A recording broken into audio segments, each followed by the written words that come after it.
কমলেও কিন্তু না 12 কম আমার তো দিতেই হবে। যে 200 টাকা করে কিলো হয় তাও তবু লঙ্কা দিতে হবে। সেখানে হয়তো ধরলাম একটু কম হলো, কি কিছু লোক পেলো, কিছু লোক পেলো, আমারও তো চলতে হবে, সব দিক দেখেছে বাঁচতে হবে, আমারও তো বাঁচতে হবে। হয় এমন বলো না 200 টাকা লঙ্কার কিলো, এই রিসেন্ট ছিল, বেশি দিন আগে না। কত পিস ডিম তৈরি করছো? 120টা চারটে। মানে প্রতিদিনই 100 পিস হয়? হ্যাঁ, আরো বেশি চলে, কিন্তু আনার প্রবলেম হয়ে যায়, কন্টেন্টের লোকজন নাই বলে কম হচ্ছে। মিনিমাম 1 পেটি দিন চলে যায়।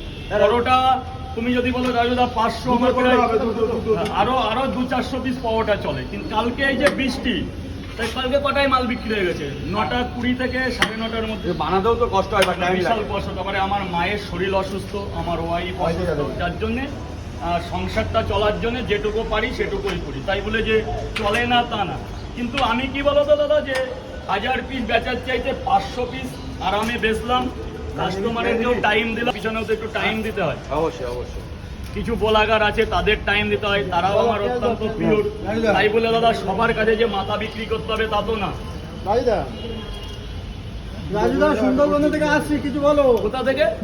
সুন্দরবনের মানুষকে আমি ভালোবাসি। ওখানকার দাদা আমি একটু কথা বলে, এখানে কয় জায়গা দিয়েছি, এই পয়সাটা নিইনি। হ্যাঁ, আপনি খান, ভালো লাগলে পরে দেবেন। দাদা আমার নামটা একটু বলো, প্রশান্ত তরফদার আমার নামটা একটু বলো।